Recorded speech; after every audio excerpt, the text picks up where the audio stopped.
Welcome into the Michigan State Hockey Hub podcast. We are back. Had to take a week off last week, traveling for work, traveling for work next week, into this week as well. Had to squeeze this in though. Did not want to go 2 weeks without recording, which I got in a very bad habit of in the past.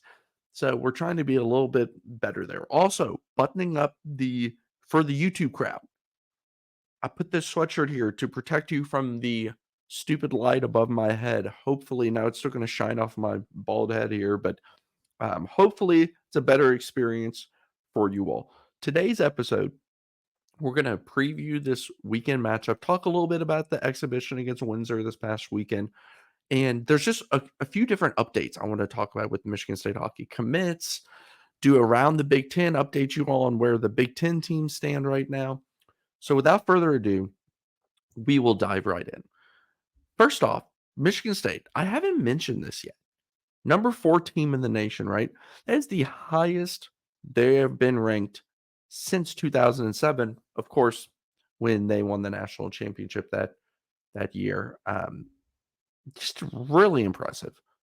And I know we've talked about it a lot, but it starts to slip my mind sometimes just how much of a jump they've made the past couple of years. So wanted to make sure to highlight that. Recap Friday night, 6 p.m. Hate 6 p.m. games against Windsor. This was an exhibition game. These stats do not count, did not quote unquote matter, but here we are. Some good takeaways though. 5-0 win. Overall, I thought that the team in the first period, especially, looked like they were playing an exhibition and they probably knew that they were better than their opponent. A little bit sloppier in terms of like trying to make the cute pass, do a little bit more showboaty type stuff. They buttoned that down a bit, ended up winning 5-0. Tanner Kelly scored on a beautiful. Baskel scored on a pass from Owen West, cross ice, and Daniel Russell had 2 goals. That's good to see him. Let's really get him going here. Shouty scored as well to make it 5-0. Shouty had a really good game, I thought. You all know I love his game. I thought Tommy Monisto, another player I just love. I love kind of grinders. And I thought I tweeted out a clip of Monisto hustling back to take away what would have been a 2-on-1 passing lane. They try to pass it. He then turns around, hustles down to the other end of the ice to save icing. I just loved it. I thought it was a cool shift and something I wanted to highlight. So often we just highlight goals or good saves or passes, and that really stuck out. So I decided to put that out there as well. Michigan State, as I mentioned, number 4, being this good often translates into recruiting. And we have a new commit. Goalie Melvin Stroll committed. He's a 6'3", 19-year-old, 2005 born year from Sweden.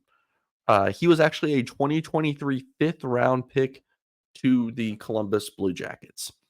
Right now, he's in the USHL for the Young Storm Phantoms, and it's only been 5 games. I will give you an update.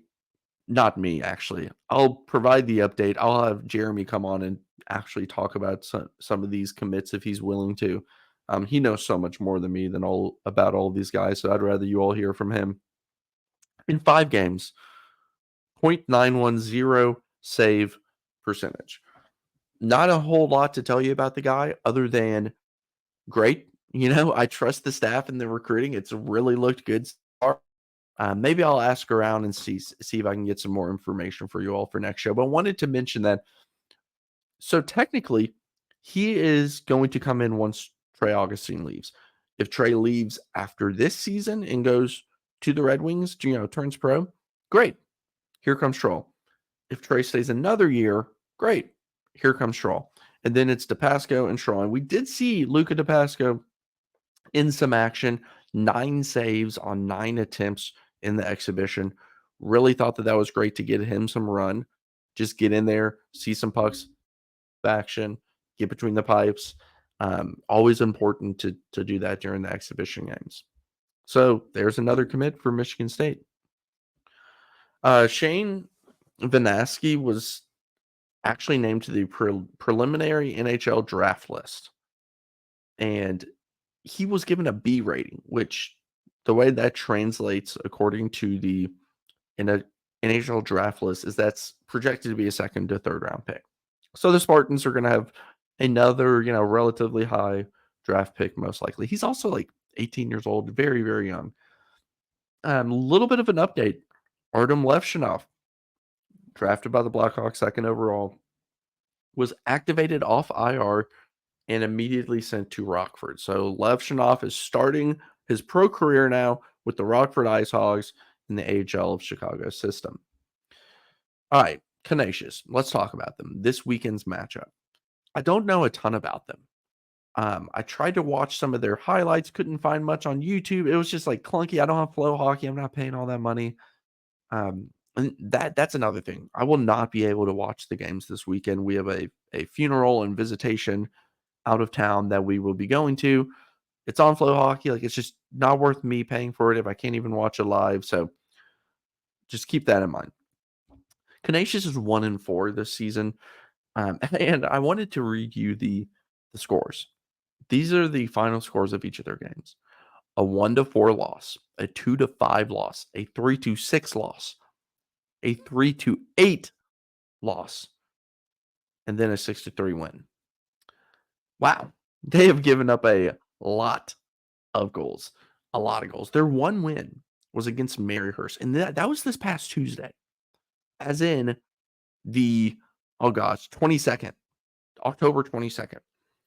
So Canisius is going to welcome the Spartans after just playing on Tuesday. You go from playing a game Tuesday to boom, top 5 team on your ice for a weekend slate. That's a tough turnaround for them. It's going to be tough. And like I said, I haven't been able to watch a lot, but just looking at the scores, I know that RPI put up 6 and 8 against them. And, RPI is a respectable program from time to time. So, last season, this team was 12-21. And they came to East Lansing, if you remember, and lost both games. That was the first time these teams have actually met. Now, you will notice a familiar name in the lineup. Kyle Haskins is a grad transfer. Now, if you all remember Kyle Haskins, he played at Michigan State 2-3 years ago, whenever that was. 4 points so far this season, 1 goal and 3 assists for him. I want to put up on the screen for the YouTube crowd the scoring totals and stats for Canisius here. Oliver sorry, I'm having a tough time reading this, is their top scoring forward with 5 points, 1 goal, 4 assists. Trey Funk, actually saw him score a very nice goal in a highlight. And, the few highlights I was able to see just off of their Twitter account, like, I mean, they had some creative passing and, like, it wasn't just like cheap goals left and right or anything. So, we'll see what this team's all about. I'm not too worried about them. You look down at their goalies. Robertson has played in 5 games. He's 1-3 with a 848 save percentage. Yes, 848, 3.92 goals per game. Their backups only played in 2 games and 771 save percentage. I mean, do I really need to go much further about this team? This, in my opinion, should be a sweep for Michigan State. Like, I know that sweeping's hard, and I know that we shouldn't always predict sweeps. And like, oh yeah, you should beat this team every single time. We're going to predict a sweep if you should beat the team. We're not going to do that here. This should be a sweep. This should be a sweep. You're a top 5 team now. This isn't, Michigan State, oh, we're getting votes to maybe be in the top 20. Like, oh, yeah, we're going to sweep them. No, like, this is a top 5 team. You got to take care of business against teams like this. Few things for Michigan State. Carson Dort's back, right? Big addition. Let's get that top line clicking again. Isaac Howard's been awesome. I mean, absolutely awesome. What a fantastic portal pickup he was last year. He's taken a big step, in my opinion, not only as a playmaker and helping to get everybody involved, but his patience, him on the forecheck at times has looked great. I love what Isaac Howard is bringing. Charlie Strammel's been a good pickup too. He's starting to show some physicality. You can see that bigger body. He's moved down a line from that top line when he was filling in for Dort, and I'm starting to like what I see from him. He does, look this, that, and the other, some of the little stuff well. So we'll kind of see how that progresses throughout the year. The defense has had their lapses. The defense has not been nearly as solid, and obviously you lose Artem Levshinov, and you expect to take a little bit of a step down, and that's what they I think. There's been some bad turnovers. Of course, Nash Nienhuis, I should mention him as well. They lost him from last year, captain and phenomenal and underrated player. There, I don't know if this is one of those deals that, it's an experience. They're playing new guys, yada yada yada. Like they'll improve throughout the year. I think it needs to improve. Now it hasn't been a complete disaster. I don't want to over exaggerate, but we are nitpicking here, and it just needs to be a cleaner operation. Andrews has put up some points. I think that he's had some moments in his own zone that have been less than ideal. We'll see. I like what I've seen from Owen West, a freshman. I think that he's been solid. Pet laying his body around, and he's always fun to watch. So we'll see what that looks like. A freshman has not scored a point yet for Michigan State. I found that interesting.